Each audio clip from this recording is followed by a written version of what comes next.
l'Esprit Saint, qui est la vie de Dieu, vient prendre la place de notre vie. Ce dont nous avons besoin, et ce que la Bible nous dit, c'est de donner notre vie tout entière, de mourir avec Christ, de devenir comme rien, et de recevoir la vie de Christ, et la vie de l'Esprit qui agiront pour nous. Croyez que cela peut être. Ayez cette vision. Et ne désespérez pas, en disant c'est une chose si haute, si sainte, si glorieuse, et en croyant que vous ne pouvez pas l'atteindre. Non, vous le pouvez. Dieu vous enverra ce Saint-Esprit, Dieu vous enverra cette sainte vision.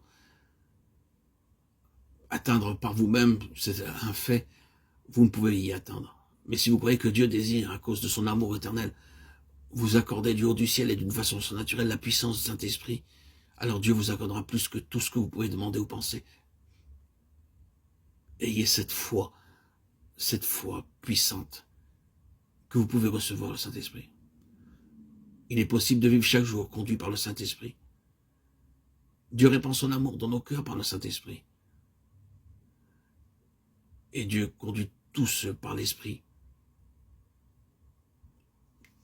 Tous les enfants de Dieu. Si nous sommes nés de nouveau, nous marchons par l'Esprit et dans l'Esprit.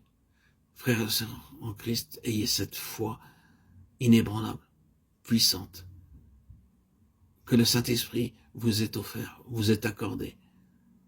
C'est là la vie à laquelle Dieu nous appelle et pour laquelle Christ nous a rachetés.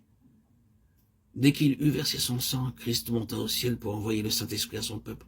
Dès qu'il fut glorifié, sa première action fut de donner le Saint-Esprit. Si vous croyez que le sang de Christ vous purifie de tout péché et que le Christ glorifié a la puissance de répandre le Saint-Esprit dans votre cœur, vous avez fait le premier pas dans la bonne direction. Si misérable que vous puissiez vous sentir, attachez-vous à Jésus. Il peut vous remplir du Saint-Esprit, car il vous a donné ce commandement, soyez remplis d'Esprit. Ayez cette vision claire.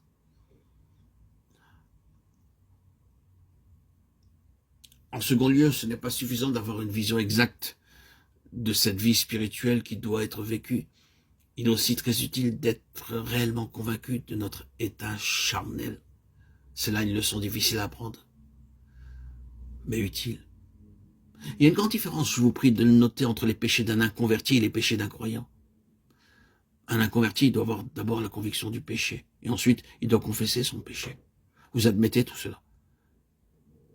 Mais de quoi avez-vous été convaincu tout d'abord? De la grandeur de votre péché, de l'étendue de votre culpabilité et du châtiment qui vous attendait? Mais à ce moment-là, vous n'avez pas pensé au péché intérieur, au péché spirituel. Vous ne savez même pas que cela existait. Dieu n'accorde pas toujours le sentiment de cette sorte de culpabilité au moment de la conversion. Comment donc peut-on être délivré de ces deux choses? Les péchés les plus secrets et les péchés intérieurs.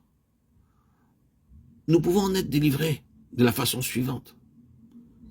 Après notre conversion, le Saint-Esprit nous montre notre état charnel. Et alors, nous commençons à gémir, à être honteux de cet état charnel.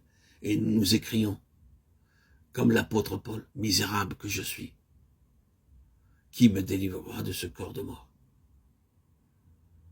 Nous commençons alors à chercher qui peut nous venir en aide et à nous demander où pourrais-je obtenir la délivrance.